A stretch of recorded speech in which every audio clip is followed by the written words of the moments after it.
Are you on? Where are you? Oh, yes. You are going to go. Next is Ravi Gomatam, who not only is giving a talk, but is responsible for much of our organization and therefore also our disorganization. So here he is. Perestroika.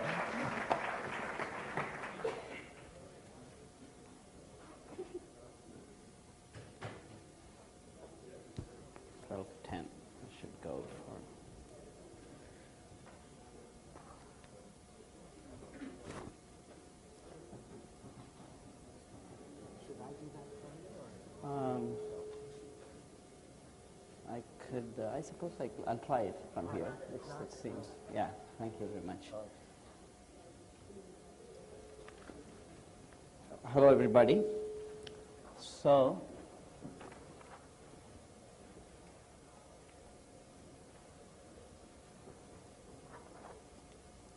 the topic of mind, consciousness, matter, and the interrelationship between these aspects of reality is, of course, a very profound one.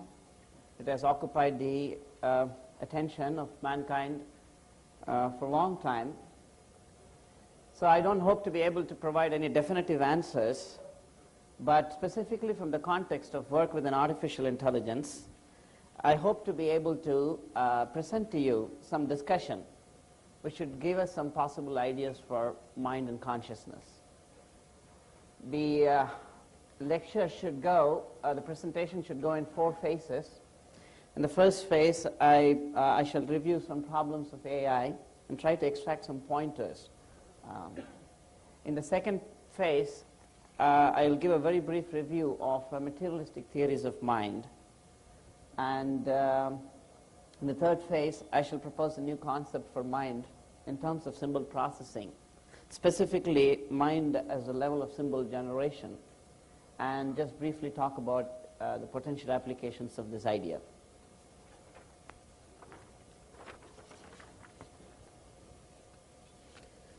It's no secret that the history of AI has been beset with different kinds of problems, some technical that have been overcome since they appeared, and some very deep and fundamental and persisting. Here is a little quotation from Peter Dunning, director of AI at NASA, and he asks that, why is it so difficult to elicit intelligent behavior from machines? Is it poor engineering, or is there something fundamental that puts the goal beyond our reach? Obviously, right here we have 2 ways to go about the kind of problems we face, and I will straight away grant that there is nothing in our knowledge right now to say it's one or the other. It's very possible that the kind of problems that I'm going to discuss now are entirely solvable within the realm of better hardware and newer software schemes. But then again, they may not be. 1950, I think Minsky wrote an internal memo at MIT where he predicted that by the end of the 1980s, he thought that AI would produce computing systems with so much intelligence that they will far outstrip human capabilities. And I think most of us would have noticed that has not quite happened. So, of course, this tendency to think hopefully in terms of the ongoing existing technology to understand the nature of inner essence is a persisting one. And today, the fashion within AI is, of course, has been for a while to consider mind as a computer. But then a little earlier, we used to think mind was a steam engine. And a little before, mind was thought of as a clock. And before, mind was even thought of as a catapult, Probably the closest to what mind is, actually. And, so, and of course, over yesterday, and a good, we have also seen attempts to consume the nature of human cognition within brains. Yeah, so I'll be touching on them at one point. There are two areas of difficulties in AI implementation that I want to specifically touch upon that seem to tell us that there may be something beyond symbol processing that's associated with our cognitive processes in the brain. One is generalization, the other is categorization. The generalization is, can be simply thought of as the ability of human beings to treat as equal non-identical data. We are able to generalize. It is also an ability to extract meanings out of signals that are not entirely local to the signal. I shall talk about it a little later. But to give a more simpler way to understand the skill of generalization, a favorite description of mine is one that Jeffrey Hinton gave, where he gave the example of how when we have different conditions with which we search, the computer would normally fail if all the conditions are not met, whereas the human beings can generalize even if one or two conditions are wrong. For example, I might say, former president of USA, intelligent and a movie actor. Even though one of the conditions is wrong, most of you would know, who we are talking about, right? So,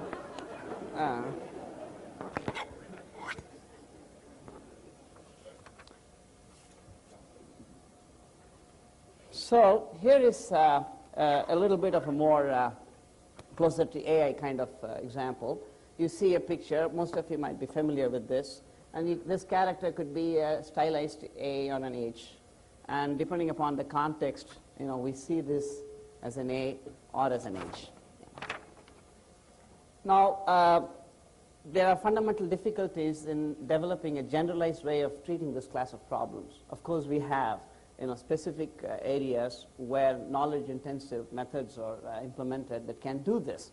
But they always have certain limits. I shall speak about it a little later. And it seems like, this kind of being able to get some information in a context by relating it to the environment, we are able to do that well because we hold for ourselves a context within the environment in which we live, which could be very closely tied with the nature of our consciousness. I just wish to, in order to give the depth of the problem that we are talking about here, give a slightly different example, which is more profound.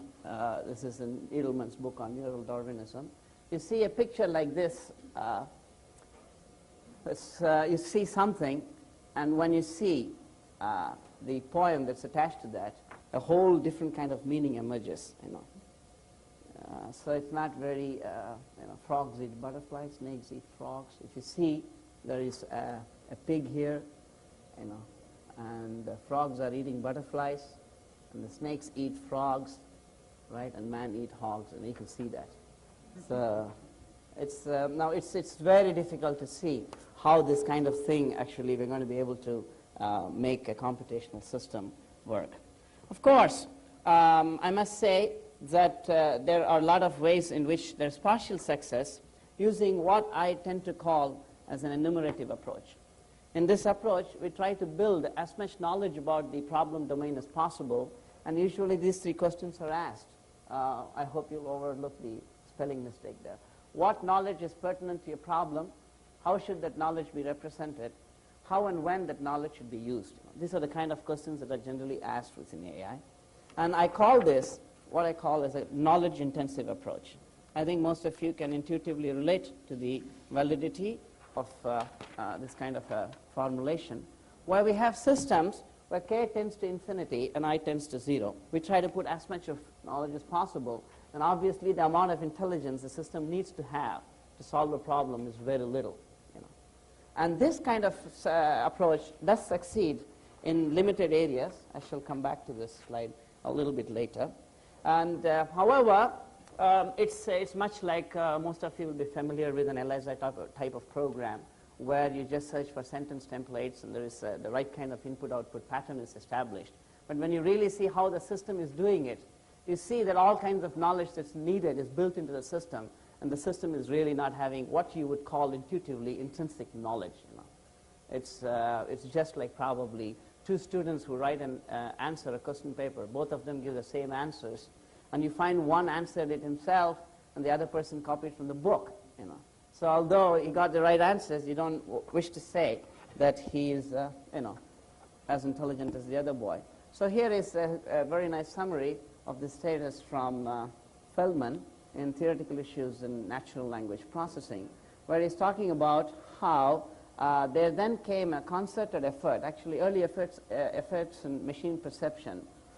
They used all kinds of line generation and all kinds of mathematical techniques, and they found that these kind of systems that you produce, they are typically suitable for micro-world application. They don't have any upward mobility. You can't expand them, generalize them. And so Feldman here remarks that there came effort to overcome or circumvent perception problems by giving programs lots of domains of knowledge. This has been carried to the extreme of visual perception without vision. So what I'm talking about is actually we may be able to, indeed the current level of computers are not very sophisticated, and it's very possible that as we understand more and more of the structure of the brain, we would be producing better behavior. But my contention is that all of this would probably still remain under this knowledge-intensive mode, and we could consider an alternative mode, and what this means we'll see a little later, where we have the knowledge that we supply to the system to solve a problem becomes as less and less as possible. Then obviously the system ought to have increasing degrees of intelligence to solve the same class of problems. So we might then think intuitively, is there a way to categorize these two ideas? So I already mentioned about the problems of the enumerative approach. And when we consider this, an important aspect is we can see here a fundamental difference between human learning and machine learning. We do have systems that learn things that, using this K-intensive approach, but they really cannot expand to other contexts which are not built in. But human beings, we seem to be able to do this. For example, you teach a child how to eat at home, when he goes to the restaurant, is able to somehow use this knowledge to eat there, although it's a different situation. There is an ability to generalize and go up and expand, which seems to be an intrinsic characteristic of learning. So there seems to be two types of learning, and the question would be to ask, is there any way we could nail some specific ideas?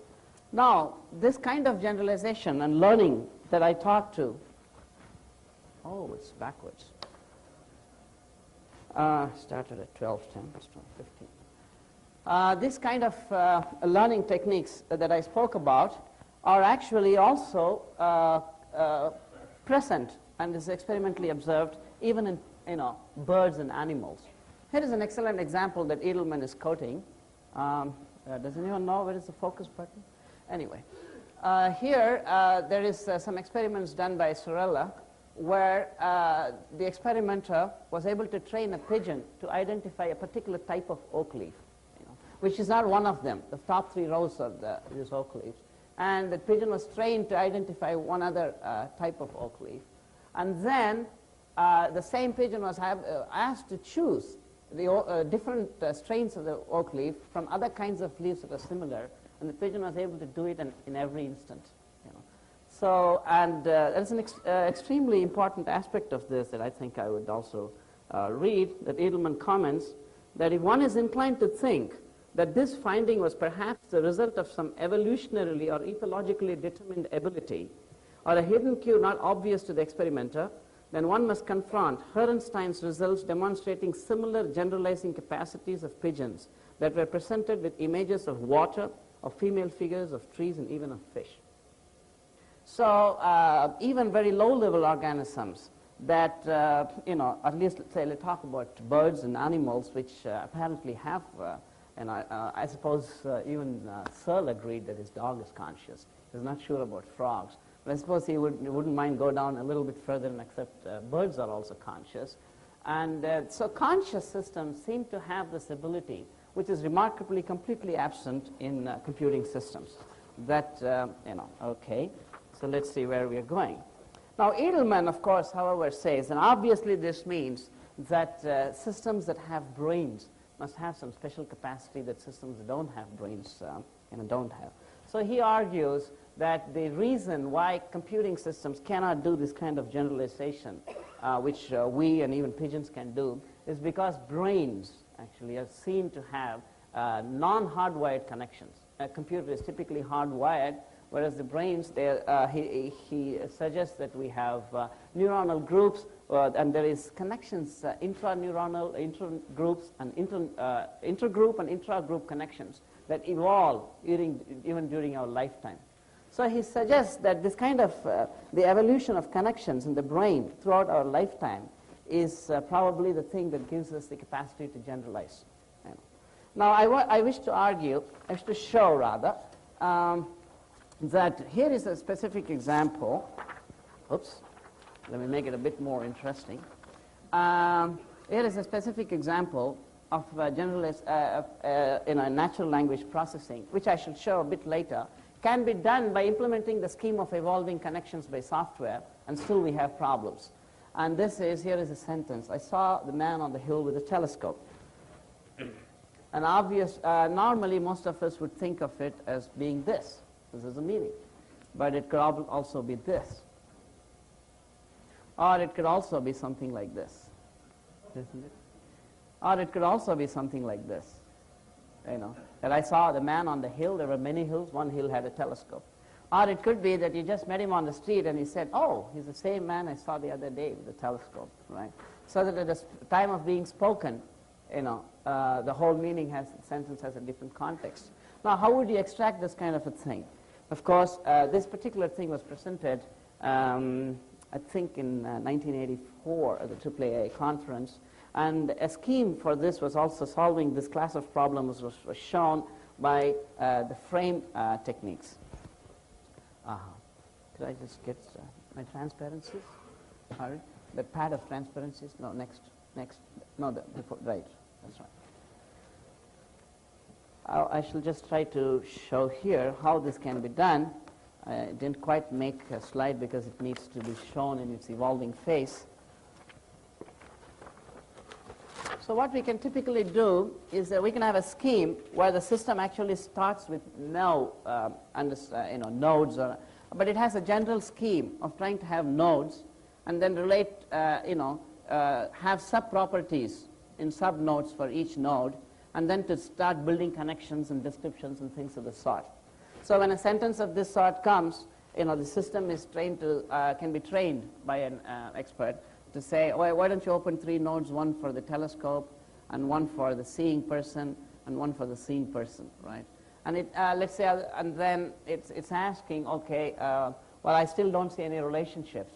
What kind of node property should I think about in order to get a relationship? And he suggests, well, why don't you have coordinates, right?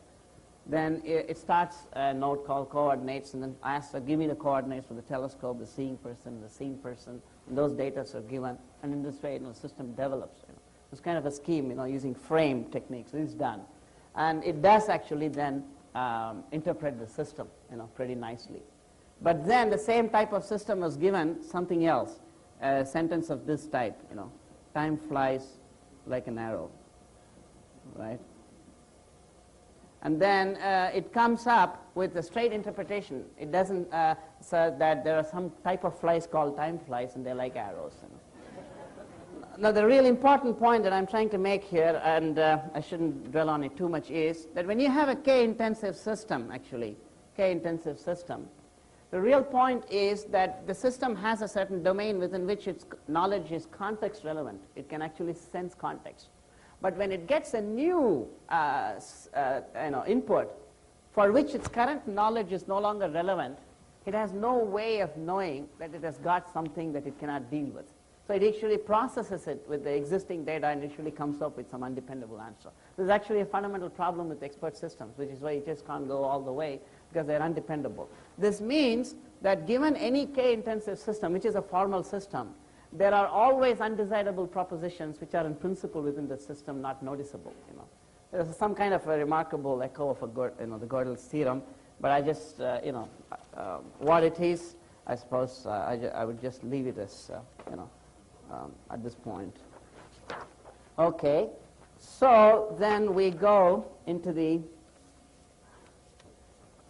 and a possible objection can be made. People could say, oh, well, we're talking about we are able to build this kind of abilities in machines, and we also see that they have limitations. But it's really no big deal, because aren't human beings are also limited?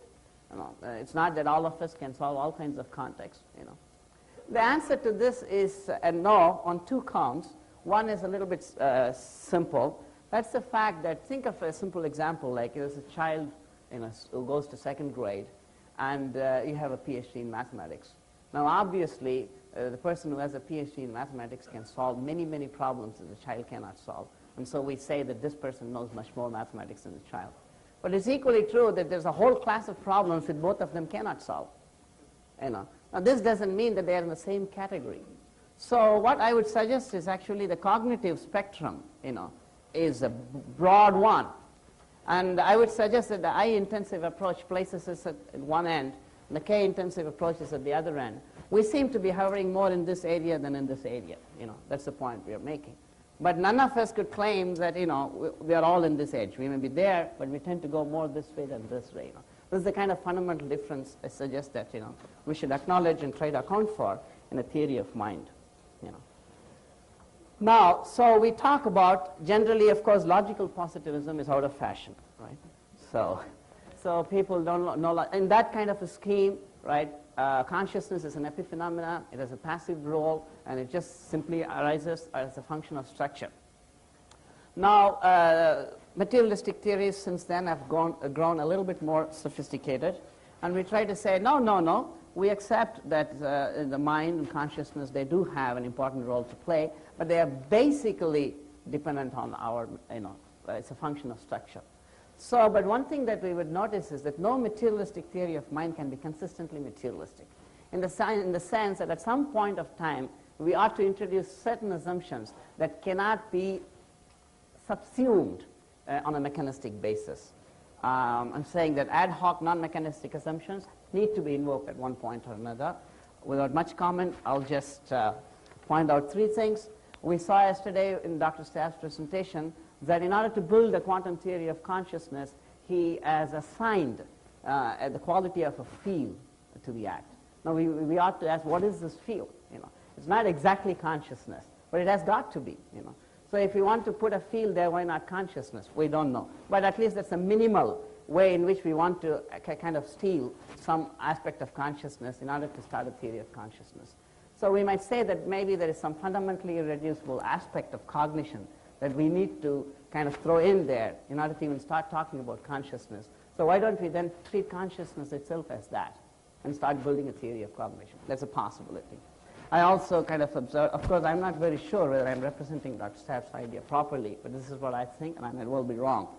And the same way it also occurred to me that Dr. Kyron Smith was presenting.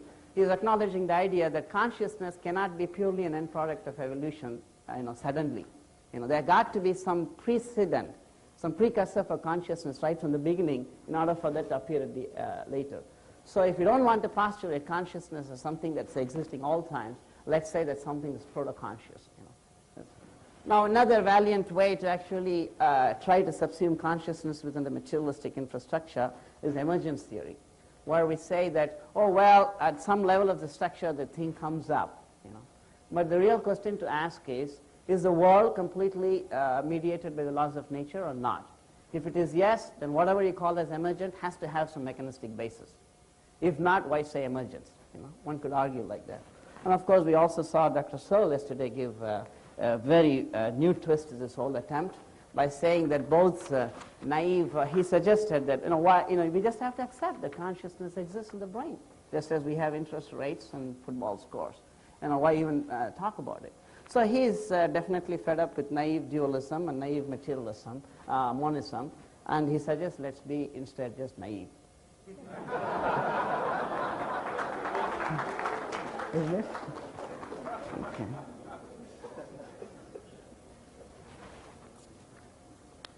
I'm now trying to go into my final phase. I'm kind of trying to land here. So 12, 10, 12. I have what, 40 minutes, 50, 14 minutes to go. All right.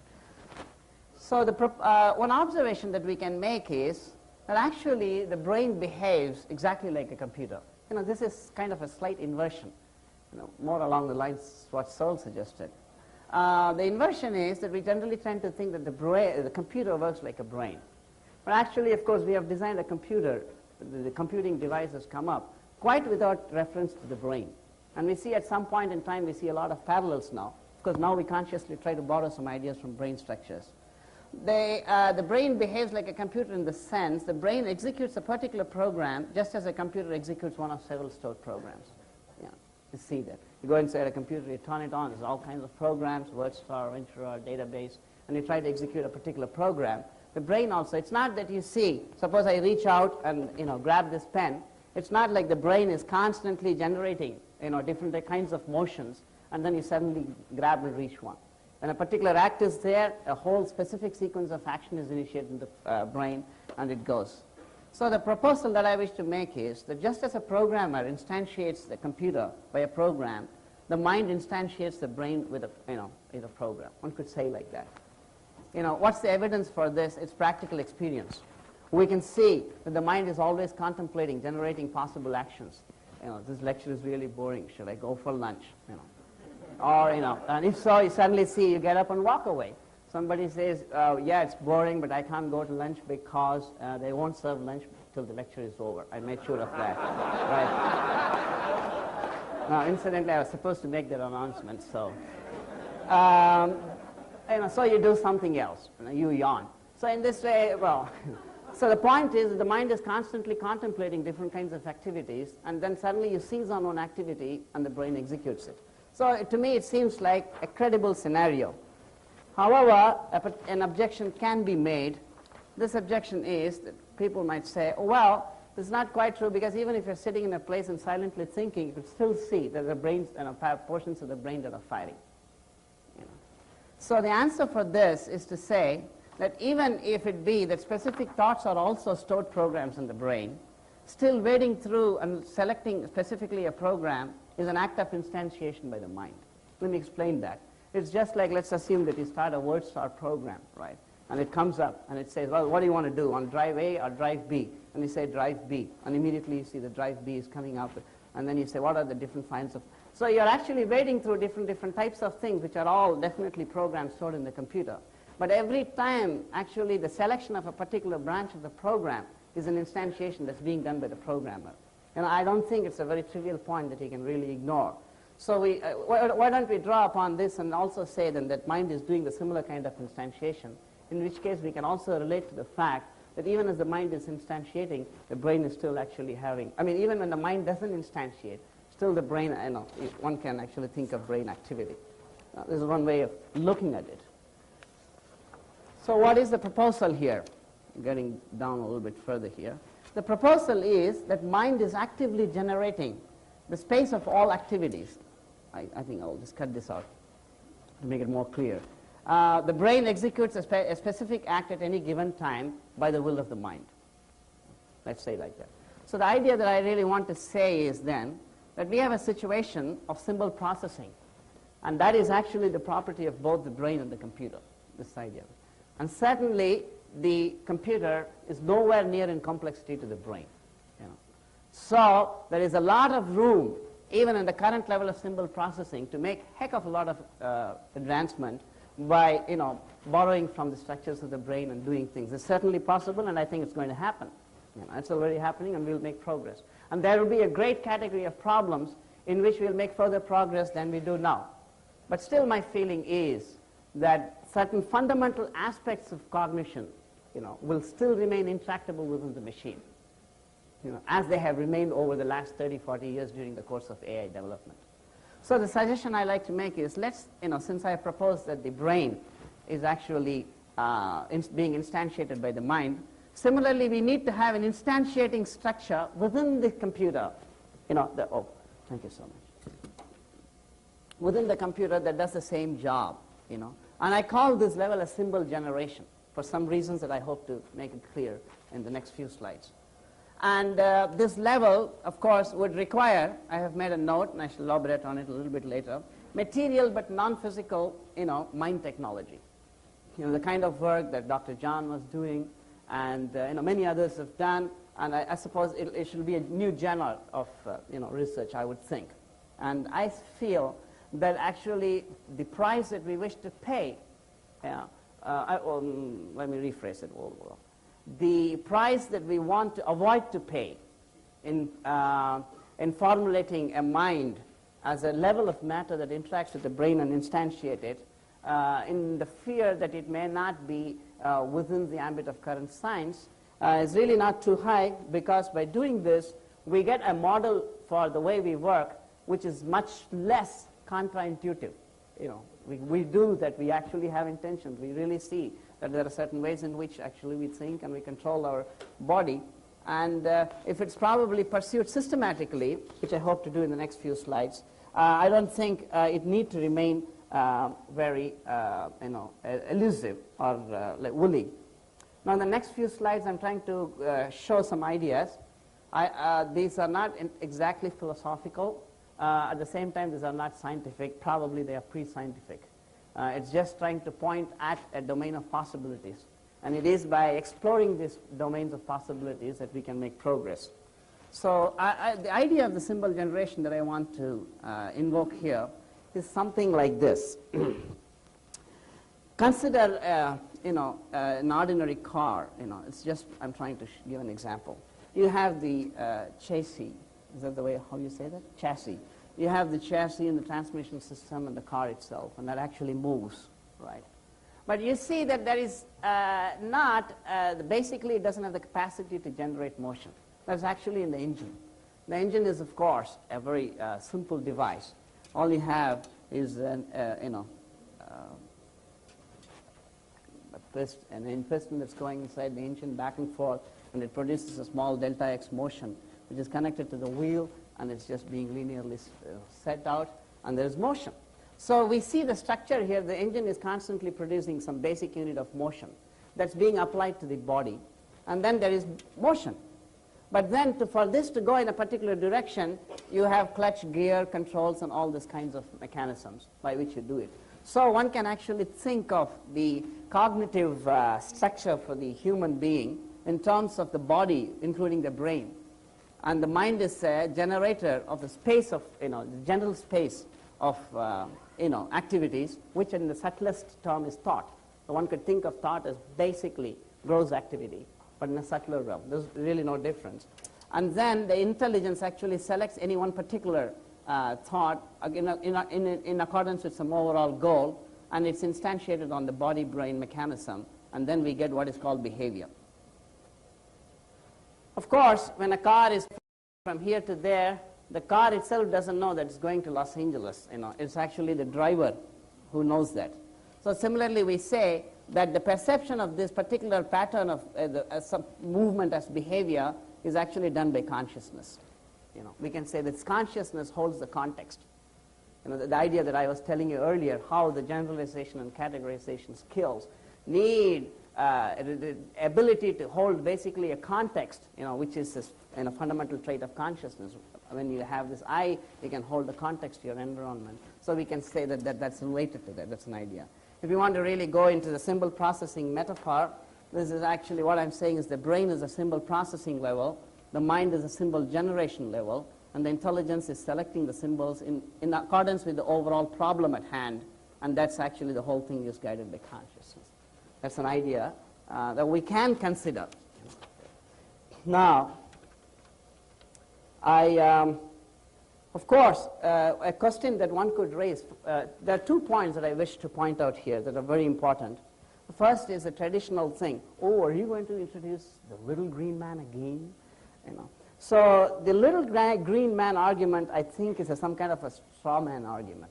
It really was put up by Ryle and others when nobody said it, and then they knocked it down.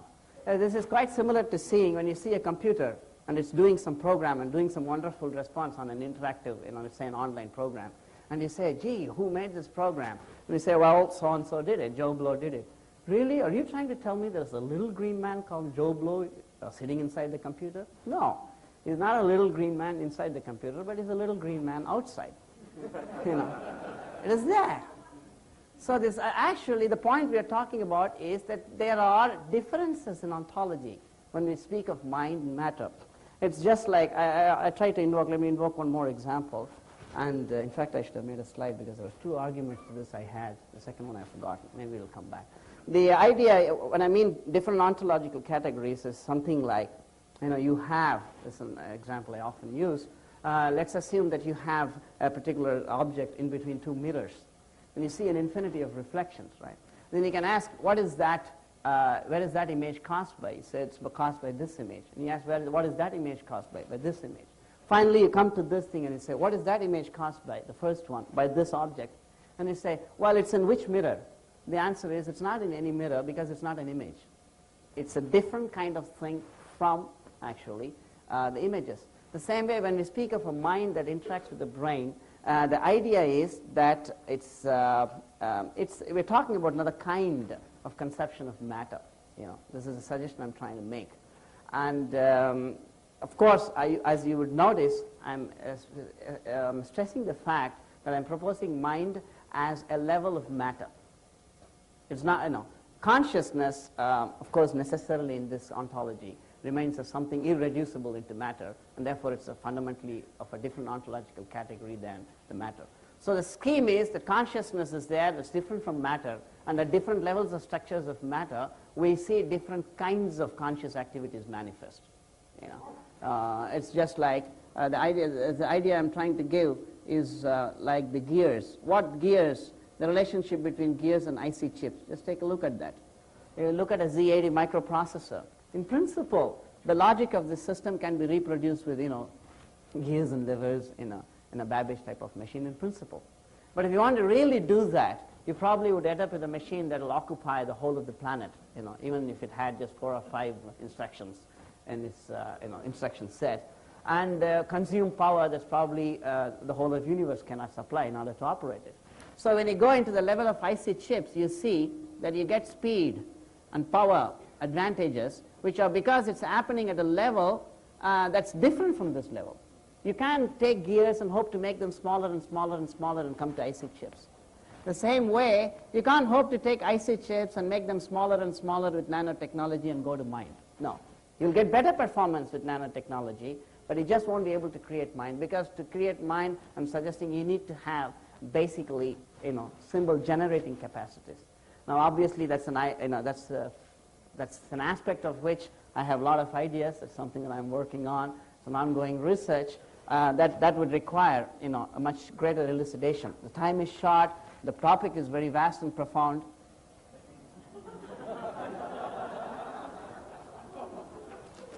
And mistakes are expectable. Yeah? Okay. All right. Let me cover it up with my last slide. Now, the only point that I wish to make now is that I just try to give you some kind of a logical system within which you can think of this mind as something different from the brain. It's not very illogical. And to really get into this, we need more work. In any field, when new ideas come up, you need to follow them through. So I only think that there's more work that's needed. But I would like to just quote it. End it by quoting some text from the ancient Vedic text that seem to remarkably tally with the kind of ideas I have said, purely from, let us say, the kind of problems we have and the way computers work and the way we see mind working. When we propose mind is instantiating the brain and we go up like that. And here is one quote. I'm really sorry about this. I hope we're going to be able to erase this. The individual consciousness is the passenger in the... is there any space? Okay. Don't worry about it. That's better. The individual consciousness is the passenger in the chariot of the material body, and intelligence is the driver.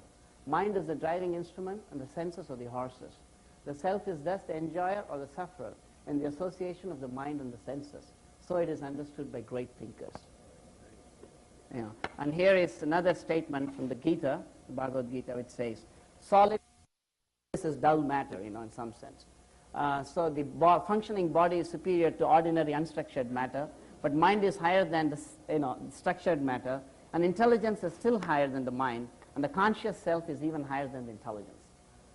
So we have, some kind of a basis here. Now, of course, one can say, throw all this out, this is nonsense, but then we have to really think. If we are willing to throw, knowledge that's around for hundreds of years, then what right do we have to expect that our own knowledge that we have in science wouldn't be thrown, by the next decade comes around? So it's a profound form, issue, and I think we ought to have some kind of thinking about it. And I just wish to conclude by just pointing out that the hierarchical model I'm presenting is a superset of the materialistic theories. And I'm not denying, actually, that the materialistic knowledge that we are getting is irrelevant. Actually, it is possible that we can stay in the domain of symbol processing, and we can take this computer more and more closer to the brain, and we'll get a lot of advancement, technological advancement. But we still wouldn't be able to solve the fundamental problem of cognition. And so I'm saying, therefore, this is a superset.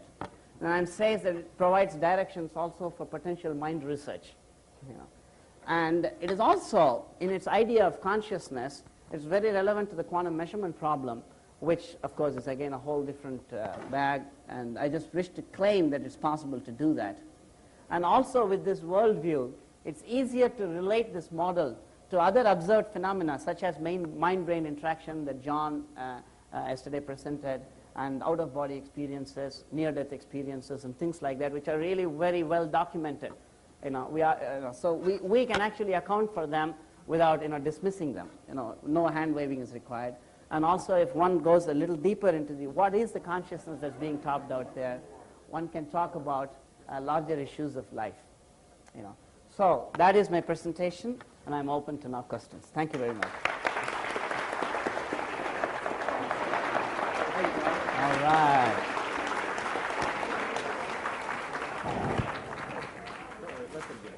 All right, we're open for questions.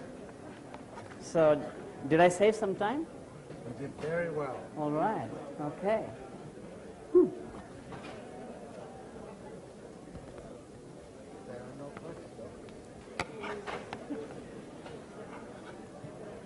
The first question is, are mind, brain, and intelligence all levels of consciousness?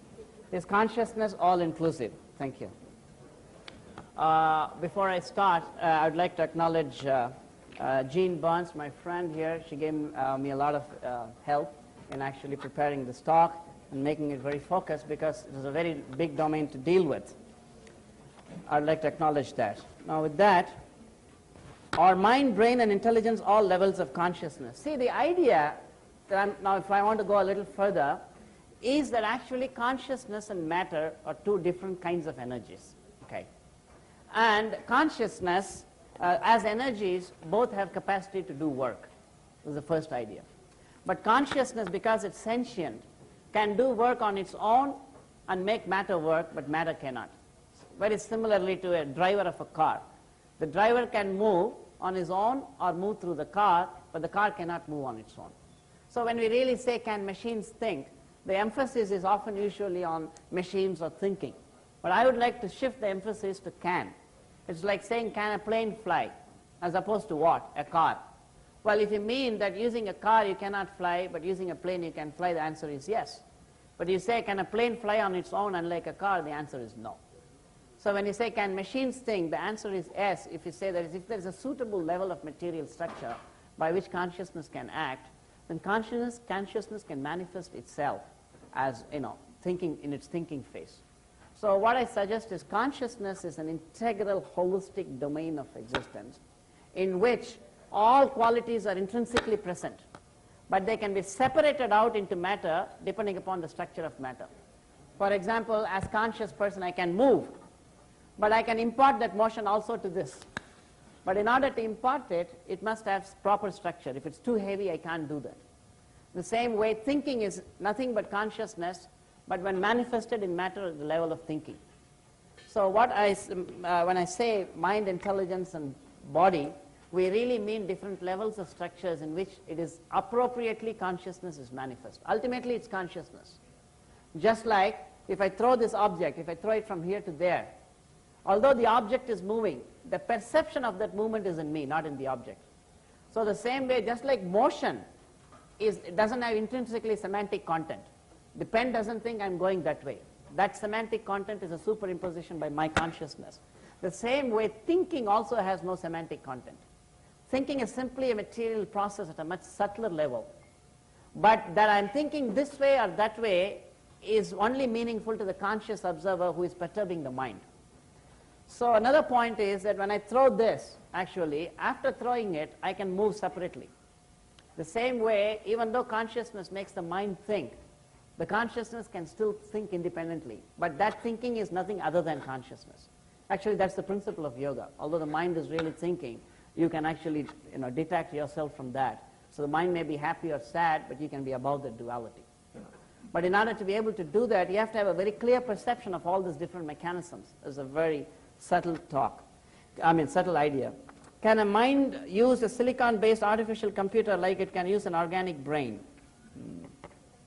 Can a mind use a silicon-based artificial computer like it can use an organic brain? Can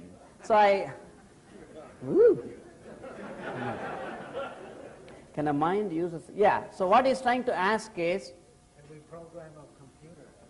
No, the question is, can the mind directly use the computer, the silicon-based computer, instead of using the organic brain? That's the whole idea.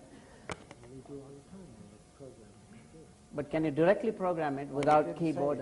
Oh, yeah. Can a mind use a silicon-based artificial computer like it can use an organic brain? Well, again, I don't pretend, however, that I have given you a model, right? I have 20 years of training in computer science. I've used that, and I have tried to use my studies from, my familiarity with the Vedic text to put together, because I am working in this field. Now, let me not claim that I know all the concepts that I've used here. I just first want to say that. And I have some feel for these things, but it's a very profound topic, and I barely know maybe even 1% of the concepts that are being taught. But I think this point I made is valid. What I call as a brain, as opposed to a computer, is actually the structure. That's all. If that structure is present, the mind can interact. So we don't distinguish between mind, brain, and computer in terms of whether it's silicon-based or it's carbon-based. The real idea is the proper structure must be present. Just like when you have a car and I say the wheels, the engine, and the steering wheel, there is really no difference between the engine and the car. They are all both made of material elements. But you call it an engine because of its functional position in the whole structure. So whether you say mind or whether you say brain or body, they are all material. But they are called mind or body because of the functional position they occupy in this cognitive hierarchy. But consciousness, we wish to suggest, is non-material. Now what that means is, again, a deeper thing. I started at 12:10, so I suppose I can go up to 1:10. So, right? 1 hour. Okay, so I'll just take questions for 10 more minutes. Let me just quickly go through this and then see which are the ones we should. Can logical descriptions invite emotional? Can logical stroke rational thinking descriptions and intuitive emotional feeling expressions be seen as two separate types of data processing systems? Not really, because I just have some slides here, if I can reach out for them. Yeah? All right, okay. So the idea is that I have argued already that feelings and emotions, they imply a base of activity that's quite different from the way the mind works. If so, the second question, so it is not if so, therefore it's not applicable. No, I don't think that they can be both subsumed under the same idea. Please send prints of the printed statements, definitions you presented near the end of your presentation. Thanks. Will do. Okay. What similarities can you see between the structure of the brain and the structure of the computer? Do you think that the brain is a programmable machine? Yes. Not only it is a programmable machine, it is being programmed. It is being instantiated by the mind. The structure of the brain and the structure of the computer, this is a very difficult question because I don't know how the brain is structured. That's a reasonable answer. It's very difficult. Actually, I was going to start with an answer, and I kind of changed track. Well, I can talk about it, but it'll take me too far away. Let me just simply say that there are suggestions or hints in the source from which I'm drawing this model for connections between the mind and the brain that involve what is called senses, which is very subtle. It's just like if I put a sheet of iron now here, and if you touch it, I don't quite feel you touching me. Whereas if I touch here the skin, I feel. So actually the skin is also a material thing. So the real reason is actually one can think between between the skin and actually the perception level. There are certain subtler processes involved. But these are, and I can just speak about it, but they'll have no basis, and it's very difficult. Who tells the driver to drive in your analogy? Well, the driver is conscious. Yeah, who tells the driver to drive in your analogy? This is very important. It's a very good question.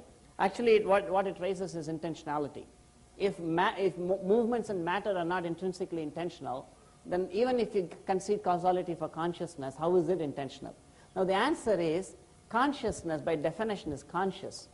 So when it is actually acting, when it's moving, it's the same kind of energy as matter. We'll have to probe this further. But when it moves, it's obviously intentional because it wants to move. Because by definition, consciousness is intentional, all its activities are intentional. So when you say who tells the driver, in this case consciousness, to drive, it's consciousness itself, because it's intentional by its very nature. So that means by saying consciousness on its manifestive phases actually eliminates the problem of intentionality and everything else, because it's intending to act on its own. Will you comment on parallel processing technology in mimicking intelligence? Again, let's not use these words equivocally. Descartes did that. Descartes said mind, intelligence. In the West, the dualism suffers from the problem that within the idea of a mind different from the brain, you lump all cognitive traits, right? But we are actually talking in different ways. We talk about the body as the level at which a specific act is carried out. We talk about the mind as the level at which the space of activities is generated. We talk about intelligence as a level at which a specific activity is plucked and passed on to the body. It's like a control mechanism. So these are different. Now, one little idea I can give, however, is if you take the present computer, let me just give this. I have 6 minutes. The idea is, who took this thing away? Okay, anyway. So I have some interesting slides. The idea is, consider a real apple, and a plastic apple, and the painting of an apple. It's a bit of an important idea I'm trying to say. You can see that the real apple has several qualities, color, weight, texture, taste. And if you go to a plastic apple, you can produce the color exactly, the weight also exactly, the texture also exactly, but you can't produce taste. But if you go to a painting of an apple, you can produce the color, but not the shape, only in 2 dimensions, and the weight not at all, and taste not at all. So you can see that it's actually like a mapping, or just like you take a sphere and you map it on a plane. Sphere has got 3 attributes, right? The diameter, the circumference, and volume. And you project it on a plane, you get a circle. It has only a diameter and a circumference. The volume is gone. And you project it again on a plane, you get a circle which has only a line, and both the diameter and the circumferences are gone. The same way, what I'm saying is, consciousness is already, our consciousness, our intelligence is already artificial, because it's mechanical intelligence. Consciousness is acting through that intelligence, and that is the level of a plastic apple, like 3-dimensional. It can produce more qualities. So consciousness has 4 qualities: consciousness, intelligence, mind, and form, which are non-distinguishable. 3 of which can be produced in matter at this level: intelligence, mind, and body. But in a computer, you have the body, you have robotic extensions of a good approximation, and then the processor, to me, represents a mapping of mind and intelligence together. And the key to that is actually the stored program concept of Neumann. So I would say that you could actually go further and further and further, and you could have different categories of machine structures that would more closely implement our cognitive faculties. I'll just show one important slide, and then I should be done with it then.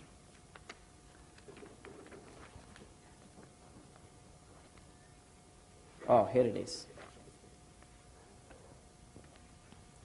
What I'm trying to say here is You see, right now we have a computer. You know, you could have serial processors. We have now, we can introduce massively parallel nets. It will be a bigger system. But the human designer and the programmer are supplying all three things. You know, and this mind and intelligence are actually mapped on by the stored program. Probably we can have another technology where the stored program itself gets stored one more, another enfoldment, you know. And I think we will go further. So we could go a little bit further and talk about a machine with serial process and parallel nets and mind also. Still intelligence and consciousness will be supplied by us. We can go a little further and talk about serial processors, parallel nets, and mind and intelligence also in a material system. But still consciousness we would be supplying. That's the idea. In fact, there is a book called Machines That Can Think by McCorduck. And there she gives a historical review of the concepts of robots. And she quotes, interestingly enough, from an Indian text called Vamana Purana. And then she says that, you can refer to that book, she says that in the court of Indra, the passage runs, there is a machine that receives people, makes them seated, talks to them nicely, gives them drinks, and keeps them engaged till Indra comes. It practically can do everything except have feelings. You know. So there's a passage like that. Now, I don't know what that means, but I suppose, you could do those things, but these require extremely keen understanding and grasp of the subtle principles involved, at different levels of matter. So my comment on parallel processing is, yeah, as we get better machines, is consciousness superior to mind? Yes. Yes. Mind is a subtler level of matter through which consciousness can produce more things than through the body. Just like if I was a pilot and he gave me a car, I cannot fly. The same way consciousness has all capabilities, but matter has to be organized at proper levels in order for consciousness to be able to manifest. That's why we say someone is more intelligent, in the sense that he has a better mechanical structure, compared to somebody else. That's the idea. Okay, connectionist models are extremely good at categorizing in a human-like way. No, that's a wrong statement. They are good, but not extremely good, and fundamentally. And besides, all connectionist models are basically implemented on serial machines. Besides, all neural networks at present are basically curve-fitting, procedures. So I don't really think they're fundamentally different from serial machines. Of course, they say that they're going to get, I suppose in a year or so, we expect some neural chips to come out. But I basically don't think that if they don't go past the curve-fitting ideas, something fundamental is being added. All I'm saying is more technology is being added. More brain-like structures we are discovering. So we will have better performance, but I don't think we will be able to solve categorization and generalization problems. Further, they are not very much knowledge intensive. Yeah, I'll grant that. But still produce primitive intelligent behavior. No. The real idea, I'm trying to say here, is probably, the real idea I'm trying to say here is something like this. Think of a program as a graph, right? It starts for different inputs, actually. You put all the different nodes, different possible ways in which the program can terminate as different nodes. Think of a program like that. So, your go-tos can be all paths like this, So you can actually have the whole computer as the program put as a graph. Then you can describe this as having n nodes, each of which has a connectivity Ci, I equal to 1 to n, right? Then my claim is that no number of repeated executions of this program, by which I mean traversing this graph, would change either the n or the Ci of any node, neither the number of nodes or the degree of connectivity. I don't think it can really generate new nodes. This is the idea I'm saying. So the point is that we may go into different levels of material technology, but I don't think we will produce categorization possibilities, because I do accept Edelman's idea that evolving new connections is a requisition for these ideas. And unless you produce a mind, I don't think that's possible. That's the idea. Otherwise, I think Edelman's concept is very perceptive, and he says that there's evolving connections. But simulating those evolution of connections, like I showed you with the natural language problem using current technology, is not the answer. Do you suggest that consciousness superseded the material before matter was created, assuming there was a beginning? According to, obviously I'll have to go a little bit more metaphysical here. According to the model here, both consciousness and matter are eternally existing. But it is the interaction between consciousness and matter that is being mediated by time. So there's nothing like superseding. It's nothing like superseding. an example can be given like if you have a fire and there is heat coming from it, right? There is never a time when there is fire without heat or heat without fire. But still if you say, oh, it's really warm, where is it coming from? You say it comes from the fire. You never say the fire is coming from the heat. So although they are simultaneously coexisting, one can say that the heat is coming from the fire. The same way consciousness and matter are coexisting at all times. Still we say the impetus to activity in matter comes from consciousness, because consciousness is active. It's a bit of a deep idea. I'm kind of taking you into the first steps of Vedic arguments, how you think about actually reality. What kind of future do you see for strong AI research in hardware and software? Well, there's all kinds of things going on. For example, I know a professor who is at University of Detroit, well, at least I used to know him when I was there, who is doing work in biological chips. The idea is that, you see, same idea. It's a good question. It's a nice question. The idea is that if you have fixed configuration machines, you are not going to be able to produce free will. So what he is doing is that he takes instead of having a matrix of ones and zero elements, your bistable, multi-vibrator kind of thing, you take a matrix of very primitive organisms like amoebas. Why it's primitive? You have a matrix, and you connect to either ends of them probes, right? And in that compartment. Now, when this amoeba is curled in, it's not connected. The connection is not made. That's zero. When it curls out, when it connects, it's one. And extremely mild forms of current technology is used so that the organism doesn't really suffer, according to that idea. And then what happens when you actually want to make one particular bit go on? You send a pulse. Now, the funny thing is this amoeba sometimes curls out, sometimes it tolerates and says, oh, what the heck, I'll just stay there. So sometimes the connection is made and sometimes it's not made. So then you have actually some kind of an indeterministic machine that you make, And this is now actually programmed, and the kind of programming technology you use is very soft, very sophisticated. There's a lot of mathematical ideas that are used to do fault-tolerant computing, and they have a machine like that. But basically, in our model, even this amoeba is a low-level structure with which the same kind of consciousness that I have is associated. Again, it's like the idea. We don't say, does amoeba have consciousness? We say consciousness has an amoeba body, or consciousness has a human body. So my question, again, my pointing out that in order to, again, produce a materialistic idea for consciousness, you still have to use an organic substrate, which actually has consciousness in it. Now, this kind of ideas are going on, far-out ideas. There are more ideas, I don't want to get into them, that are going on in different places. I think we'd better call a halt now that we have Gomatam's... Can I have one sentence? No, Gomatam's amoeba have replaced Schrodinger's cat. Let me just use one sentence, one concluding sentence. All right, go ahead. So my final comment is that it's like a ladder, inside a well. We are in the middle of that well, in that ladder, in the sense we have already a material intelligence. Do you use it to go further down or to go further up? That's the idea. So we'll have to think, what is the agenda of AI? That's a question for Weizenbaum. Thank you.